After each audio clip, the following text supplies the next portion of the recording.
Hi friends, அஸ்ஸலாமு அலைக்கும். இன்றைக்கி என்ன ஸ்வீட்னு பார்க்கலாமா? இன்றைக்கி முள்ளங்கியை வச்சு அல்வா பண்ண போகிறேன். எப்படி செய்கிறேன்னு காமிக்கிறேன் பாருங்கள். அதுக்கு என்னென்ன பொருள் தேவைன்னு சொல்கிறேன் பாருங்கள். முதல்ல ஒரு முள்ளங்கி எடுத்துக்கிட்டேன். ஒரு முள்ளங்கி, நெய், பால்.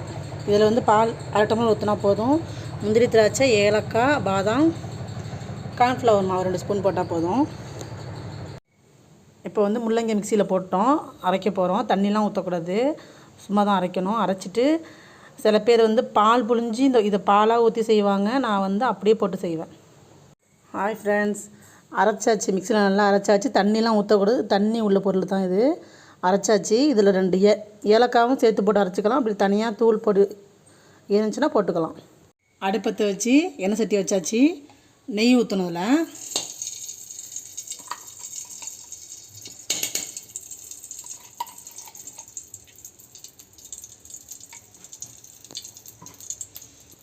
இப்போ அரைச்சி வச்ச முள்ளங்கி அதில் ஊற்றணும்.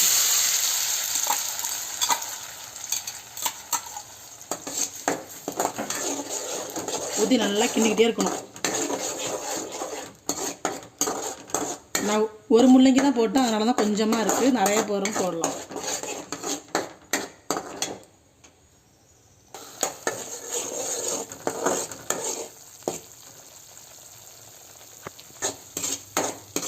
நல்லா திரண்டு வரும். இப்படி நல்லா கெட்டியாக வரும்போது பால் ஊற்றணும். பால் ஊற்றினா அந்த முள்ளங்கி வாடை இல்லாமல் நல்லா டேஸ்ட்டாக இருக்கும். இதுக்கு தேவையான அளவு ஜீனி போட்டுக்க வேண்டியதுதான் நம்ம இஷ்டத்துக்கு. நான் 2 ஸ்பூன் போட்டிருக்கேன்.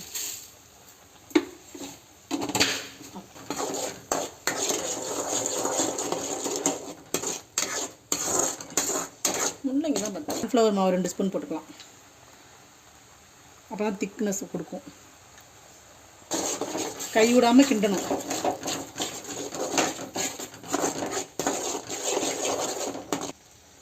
நெய் ஊற்றிக்கலாம்.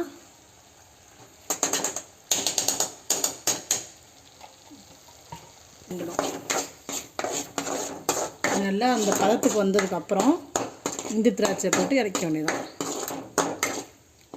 இப்போ திராட்சை போட்டிருக்கேன். முந்திரி போட்டிருக்கேன்.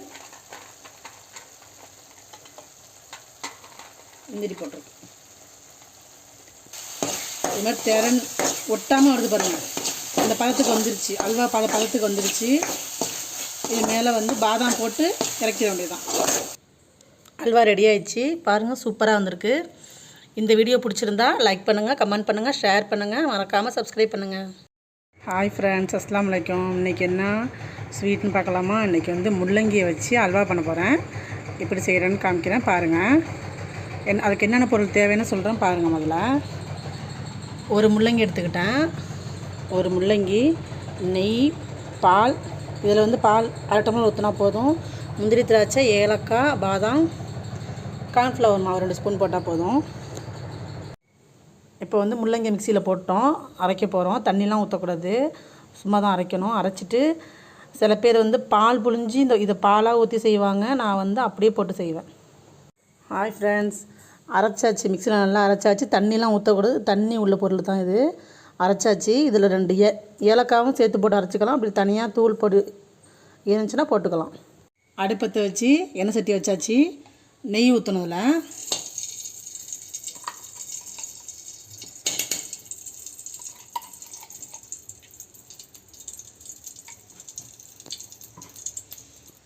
இப்போ அரைச்சி வச்ச முள்ளங்கி அதில் ஊற்றணும்.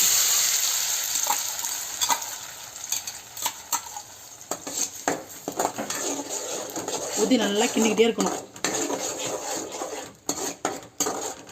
நான் ஒரு முள்ளங்கி தான் போட்டேன், அதனால தான் கொஞ்சமாக இருக்குது. நிறைய போடலாம்.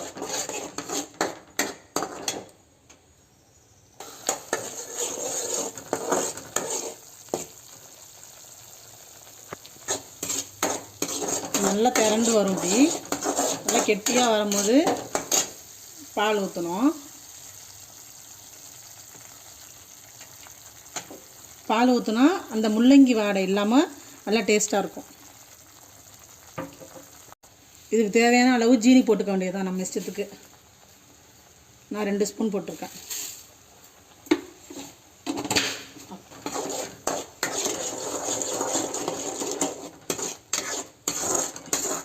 முள்ளங்கி தான் பார்த்தேன். கார்ன்ஃப்ளவர் மாவு 2 ஸ்பூன் போட்டுக்கலாம்.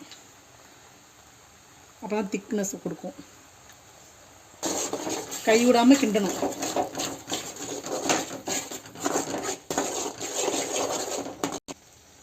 நெய் ஊற்றிக்கலாம்.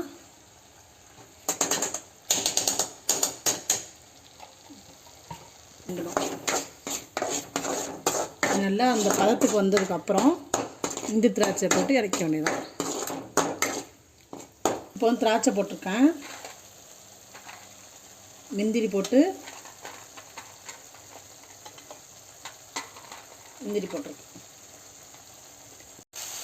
இது மாதிரி திரன் ஒட்டாமல் வருது பாருங்கள். அந்த பதத்துக்கு வந்துருச்சு. அல்வா பதத்துக்கு வந்துருச்சு. இது மேலே வந்து பாதாம் போட்டு இறக்கிட வேண்டியதான். அல்வா ரெடி ஆயிடுச்சு. பாருங்கள், சூப்பராக வந்திருக்கு. இந்த வீடியோ பிடிச்சிருந்தா லைக் பண்ணுங்கள், கமெண்ட் பண்ணுங்கள், ஷேர் பண்ணுங்கள், மறக்காமல் சப்ஸ்கிரைப் பண்ணுங்கள்.